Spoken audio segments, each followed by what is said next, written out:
Sonra 5-ci suala baxaq. Deyir ki, hansı cümlədə sifətlər adi, azaltma və çoxaltmadır? Canlı, adidir burada. Canlı sözü gözləyim, onu düzəldim. Canlı sözü adidir. Müəyyən vaxtdan sonra ölümlə üz-üzə gəldilər. Burada A variantı getdi. Sarımtıl azaltmadır. Rəngli adidir. Ağappaq isə çoxaltmadır. Doğru variant B variantıdır. Açıq qırmızı azaltmadır. Boş çanta adidir. Çoxaltma dərəcəsi yoxdur. C variantı getdi. Yaşlı sözü adidir. Hörmət etmək, böyüklər sözü adidir. Sayğı göstərmək mədəniyyətinizə irəli gəlir. Burada artıq getdi. Kamil, ağtəhər azaltmadır. Fincana təmiz adidir. Tünd çay isə bilirik ki, buradakı çay sözü isimdir deyə biz onu çoxaltma kimi götürə bilmərik. Cavab B variantıdır. Növbəti suala baxaq. Qrammatik normanın pozulduğu nümunəni müəyyən edin.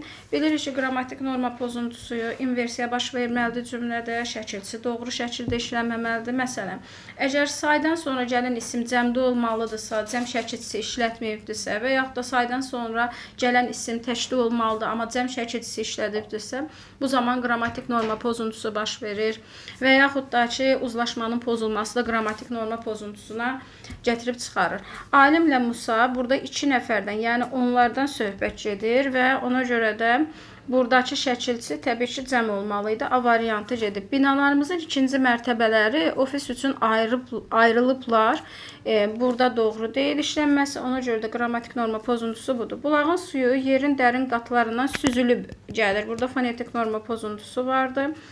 Uşaqların hər ikisi musiqi sahəsində istedadı, yəni fonetik norma. İnsanın ömür yolu həyata keçirdiyi böyük işlərlə leksik norma. Cavab B bəndidir. Hansı cümlədə sifət işlənməmişdir? O yorğun gözləri burada işlənibdir. Qoca burada da işlənibdir. Sarı maşın burada da işlənibdir. Asfalt yol dedikdə burada təbii ki, əslində asfalt bilirik ki, burada sifət olmamalıdır. Çünki materiallar fərq yoxdur. Bunlar isim olur. Maşındakılar burada da sifət işlənmişdir. Ona görə də E variantı da olmaz. Cavabımız D variantıdır. Doğru variant D variantıdır. Növbəti 8-ci suala baxırıq. Yarpaqlar bu il tez saraldı cümləsinə. Feilə baxırıq. Xəbər şəklində keçmiş zamandadır. Əlbəttə xəbər şəklindədir. Burada D zaman şəkilçisidir və keçmiş zamandadır. Amma bu deyir ki, səhv fikri müəyyən et. Biri çıxırıq.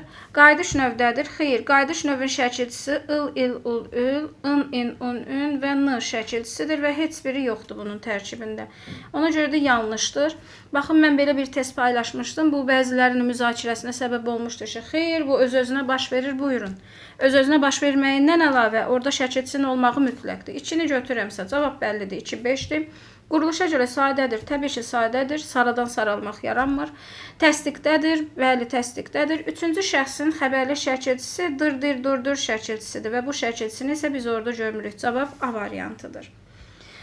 9-cu suala baxırıq. Deyir ki, cümlədə işlənmiş, nümunələrdə işlənmiş zərfi tapırıq. Yenə göylərdədir şair xəyalın, yenə nə zaman? Doğru variant A variantıdır.